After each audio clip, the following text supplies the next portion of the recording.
हम समझते हैं ईडी अपनी कार्रवाई कर रही है और ईडी निश्चित रूप से प्रेस कॉन्फ्रेंस करके सारी बातों को बताने का काम करेगी कि किस लिए अभी ही समय क्यों चुना गया है और पूरे देश में ईडी के कितने जगहों पर कार्रवाई हो रही है।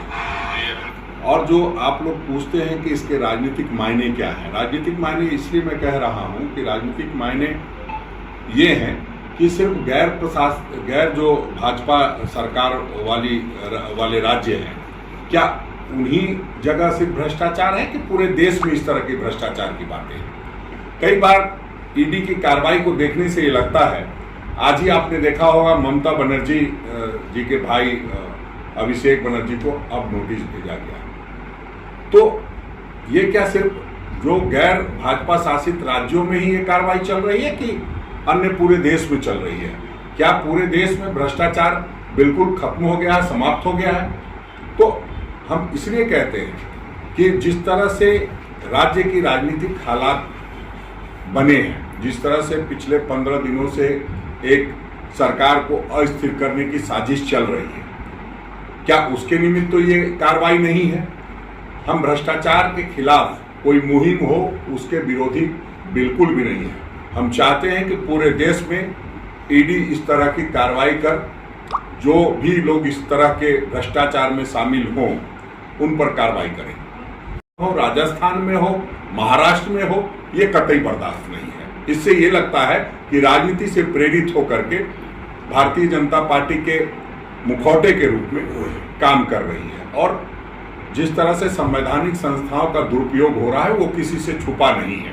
आपने देखा पिछले दिनों ईसीआई जिस तरह से स्पेशल मैसेंजर भेज करके लेटर निर्गत करवा रही है, हमें लगता है कि ईमेल और व्हाट्सएप और कई जरिए हैं आज के तारीख में जिससे कि खबर या समन भेजा जा सकता है। बावजूद इस तरह का एक सेंसेशन बनाना, मीडिया ट्रायल कराना, ये कतई ठीक नहीं है। सत्ता पक्ष और विपक्ष दोनों की आमने सामने की एक लड़ाई ठन गई है। दोनों तरफ से एक दूसरे के खिलाफ ये आरोप प्रत्यारोप, उनके पोल खोलने का सिलसिला जारी है। नहीं देखिए, हमने व्यक्तिगत भी हो रहा है। देखिए, हमने ना कभी इस तरह का कोई पोल खोलने का व्यक्तिगत रूप से कोई उसके लिए प्रेस कॉन्फ्रेंस किया है जहाँ तक कांग्रेस पार्टी का सवाल है, और ना हम इस बात के पक्षधर हैं कि जब तक कोई कार्रवाई नहीं हो, जब तक कोई चीज़ नहीं हो, तब तक हम व्यक्तिगत किसी पर आक्षेप लगाएं।